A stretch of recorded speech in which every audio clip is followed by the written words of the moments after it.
Welcome to my polity videos. ఈ వీడియోలో I will discuss article 6 and 7. ఇది citizenship part 2 citizenship articles 5 to 11లో ఉన్నామండి మనం. This video is about article 6 and article 7. Article 6 ఏం చెప్తుందంటే rights of citizenship of certain persons who have migrated to India from Pakistan నుంచి ఇండియాకి migrate అయ్యి వచ్చిన వాళ్ళ గురించి article 6. Not with standing anything in article 5. అంటే ఈ స్టేట్మెంట్ ఏంటంటే ఆర్టికల్ 5లో ఏది చెప్పినా సరే అంటే ఆర్టికల్ 5 మర్చిపోయి a person who has migrated to the territory of India from the territory now including Pakistan shall be deemed to be a citizen of India at the commencement of this constitution if అంటే article 5లో ఏది చెప్పినప్పటికీ a person who has migrated ఒక person Pakistan నుంచి మన territory of ఇండియాలోకి వచ్చేసాడు migrate అయిపోయి అతను సిటిజన్ అవ్వాలంటే at the commencement of this constitution అతనికి ఉన్న కండిషన్స్ అనమాట. If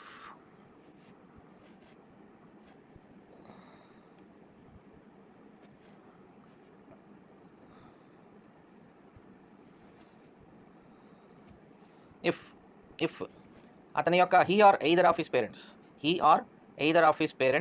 or any of his grand parents was Born in India. అతను కానీ ఆమె కానీ హీ ఆర్ షీ అతను కానీ ఆమె కానీ లేదా or either of his parents అంటే అతని యొక్క ఆమె యొక్క తల్లి కానీ తండ్రి కానీ ఆర్ తాత కానీ ఎవరైనా తల్లిదండ్రులు గ్రాండ్ పేరెంట్స్ వాళ్ళు ఇండియాలో పుట్టినట్లయితే అండ్ ఇదొక కండిషను. అతను కానీ ఆమె కానీ వాళ్ళ తల్లి కానీ తండ్రి కానీ లేకపోతే తాతలు కానీ ఎవరైనా సరే మన భారతదేశంలో పుట్టినట్లయితే and in the case where such person has so migrated before the 19th day of July 1948 ఈ రోజు కన్నా ముందే మైగ్రేట్ అయ్యి వచ్చేసి ఉంటే ఈ హ్యాస్ బీన్ ఆర్డినర్లీ రెసిడెంట్ మళ్ళీ ఇక్కడ నివాసం ఏర్పరచుకుని టెరిటరీ ఆఫ్ ఇండియాలో ఆ date since the date of his migration వచ్చుంటే అతను న్యాచురల్గా ఇక్కడ సిటిజన్ అయిపోయినట్టే. 19th day of July ఈ డేట్ చాలా ఇంపార్టెంట్ అండి. ఒకసారి అడిగారు క్వశ్చన్ మన ఏపీపీఎస్సీలో ఈ డేట్ అడిగారు. అది గ్రూప్ 2లో ప్రీవియస్ గ్రూప్ 2 నేనైతే 2017-2019 క్వశ్చన్ పేపర్స్లో ఉన్న పాలిటీ క్వశ్చన్సే నేను తీసుకున్నాను. బట్ దిస్ డేట్ 2008, 2012, 11 జరిగినాయి కదా, అప్పుడెప్పుడు అడిగినట్టు గుర్తు నాకు. So this date was asked in some exam what is the date అని. 19th day of July 1948 కన్నా ముందు ఎవరైతే వచ్చారో ఆ వ్యక్తి యొక్క ఆ వ్యక్తి ఇక్కడ పుట్టిన వాళ్ళు అయ్యి ఉంటే లేదా వాళ్ళ తల్లిదండ్రులు ఎవరైనా పుట్టిన వాళ్ళు అయ్యి ఉంటే లేదా వాళ్ళ తాతలు అమ్మమ్మలు ఎవరైనా పుట్టి ఉంటే వాళ్ళు ఈ 19th day of July 1948 కన్నా ముందు మన ఇండియాకి వచ్చేసి ఇక్కడ ఆర్డినరీ రెసిడెంట్గా ఉంటే ఏది డేట్ ఆఫ్ మైగ్రేషన్ నుంచి ఆ డేట్ కన్నా ముందు shall be a citizen of India. In the case ఇది ఇంకో కేసు అనమాట. Where such person has so migrated on or after the day మరి తర్వాత వచ్చిన పరిస్థితి ఏంటి, మైగ్రేట్ అయ్యి తర్వాత వచ్చారు 19th day of July 1948 తర్వాత వస్తే he has been registered as a citizen of India by an officer appointed by the government of India of the dominion of India. Dominion అని ఎందుకన్నారంటే హియర్ మనము రిపబ్లిక్ ఆర్ సావరీన్ ఎప్పుడయ్యామంటే 1950 January 26th మనం sovereign అయ్యాం. అంతకుముందు we are dominion.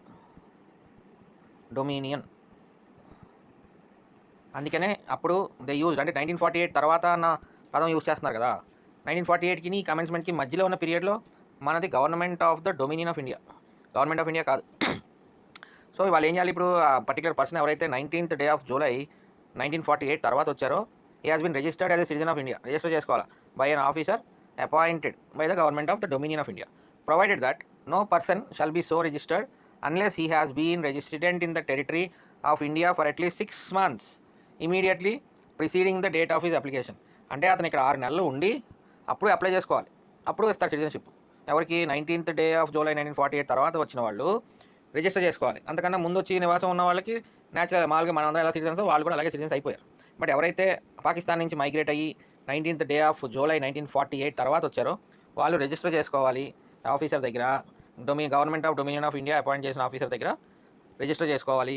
Register చేసుకునే ముందు provided that వాళ్ళు అట్లీస్ట్ 6 months ఉండాలి ఇక్కడ అప్లై చేసుకునే ముందు. Preceding the date of application 6 months ముందు ఉండి అప్పుడు రిజిస్టర్ చేసుకోవాలి ఎవరైతే 19th day of July 1948 తర్వాత పాకిస్తాన్ నుంచి మన భూభాగంలోకి వచ్చారు. So this 19th day of 1948 is very important. Article 6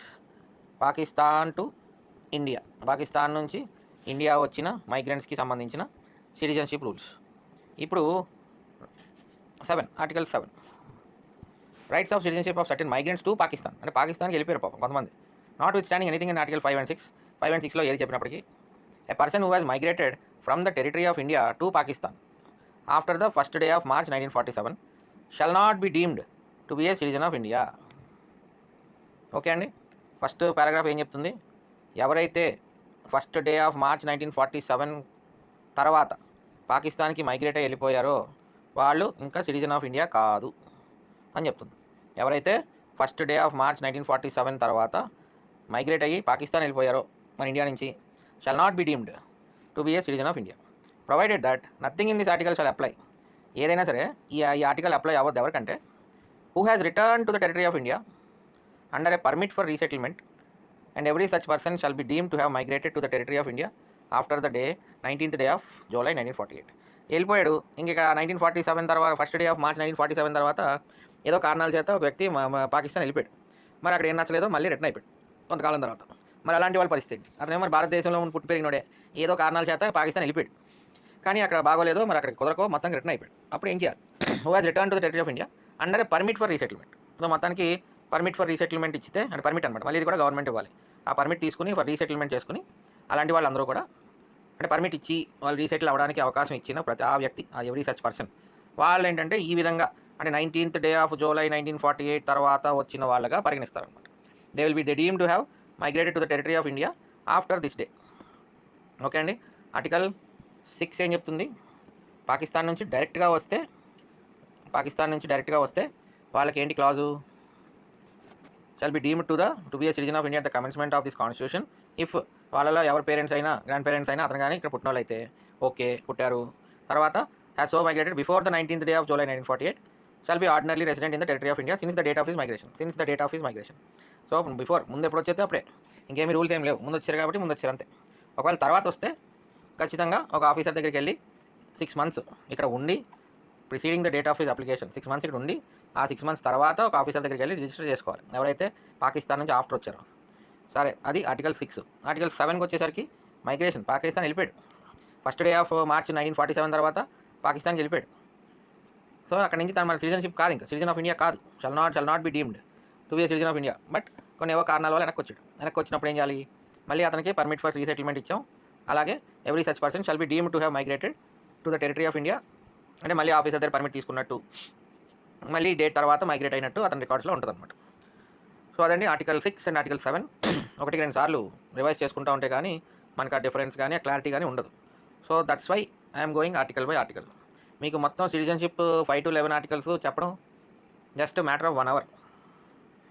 but నేను 1 hour చెప్పడానికి నేను రెడీగా ఉండొచ్చు, బట్ లిజనింగ్ అప్పుడు 1 hour రిటెన్షన్ కెపాసిటీ ఇన్ జనరల్గా తక్కువ ఉంటుంది. బికాజ్ పేషెన్స్ తక్కువ ఉంటుంది, ఇంపేషెన్స్గా ఉంటాం. ఒక వీడియో ఓపెన్ చేయగానే ఒక 10 minutesలో మొత్తం ఉద్యోగమే వచ్చేయాలన్నంత ఆతృతగా చూస్తాం వీడియో. ఆ 10 minutesలో కంటెంట్ ఏమీ లేదు అన్న ఇబ్బంది, కంటెంట్ ఉన్నా సరే 1 hour చెప్పాలని 1 hour వినాలంటే ఏదో డిస్టర్బెన్స్ వస్తుంది, ఏదో రకమైన అవకాశం మారిపోతుంది. సో పాలిటీకి ఏంటంటే మనం ఆర్టికల్ అండ్ టెక్స్ట్ బుక్లో ఏంటంటే ఈ ఆర్టికల్స్ ఎక్స్ప్లెనేషన్ ఉంటుంది. But questions were being framed in such a way. అంటే నా ఎక్స్పీరియన్స్లో నేను చూసింది ఏంటంటే ఓకే కరెంట్ పాలిటీ అది entirely different game, different part. మనం నేర్చుకున్న ఆర్టికల్స్ మీద వచ్చే కరెంట్ ఈవెంట్స్ కరెంట్ న్యూస్ పేపర్స్లో వస్తాయి. బట్ బేసిక్ పాలిటీకి వచ్చేసరికి ఏంటంటే అన్ని డైరెక్ట్ ఆర్టికల్స్లో ఇందాక ఆర్టికల్ 5 క్వశ్చన్ చూసాం కదండి, డైరెక్ట్ అలాగే క్లాజెస్లోంచి స్టేట్మెంట్స్ తీసి క్వశ్చన్ల కింద ఫ్రేమింగ్ అయిపోతున్నాయి. అంటే ఇప్పుడు ఇందులో ఈ 1940 ఇప్పుడు ఏమంటాడు ఇందులో జస్ట్ ఇది మార్చడానికి అయిపోలే. ఫస్ట్ డే ఆఫ్ ఆగస్ట్ 1947 అంటే అయిపోయింది కదా మనకు కేల్కతం దుకాన్ బంద్, అవునా కదా? లేదా ఈ డేట్ మారిస్తే అయిపోయింది. So the questions are being framed in very particular manner. So అందుకనే వాడు polity and constitution of India అంటాడు సిలబస్లో. కాన్స్టిట్యూషన్ ఆఫ్ ఇండియా, పాలిటీ అంటే నడుస్తున్న కాన్స్టిట్యూషన్ ఆఫ్ ఇండియా అనేది పుస్తకం, ఆర్టికల్స్ ఉంటాయి. పాలిటీ దీని అప్లికేషన్ జరుగుతున్నది, అంటే ఈరోజు జరుగుతున్నది పాలిటీ. గత ఆర్టికల్స్ అన్నీ కూడా కాన్స్టిట్యూషన్ ఆఫ్ ఇండియా. ఈ కాన్స్టిట్యూషన్ ఆఫ్ ఇండియా నేర్చుకుంటే ఇక పాలిటీ ఇప్పుడు నడుస్తున్న పాలిటీ అంటే మనకు అర్థమవుతూ ఉంటుంది అలాగా. సో నా వ్యూ అదండి పాలిటీ మీద. నాకైతే పాలిటీ మీద ఒక 17 years ఎక్స్పీరియన్స్ ఉంది. అంటే రైట్ ఫ్రమ్ యూపీఎస్సీ ప్రిపేర్ అయిన రోజుల్లో నుంచి కూడా I was my public administration అనమాట నా ఫస్ట్ ఆప్షనల్. సో అందులో కూడా హాఫ్ ఇండియన్ అడ్మినిస్ట్రేషన్ ఉంటుంది కాబట్టి పాలిటీ కొంచెం ఎఫెక్టివ్.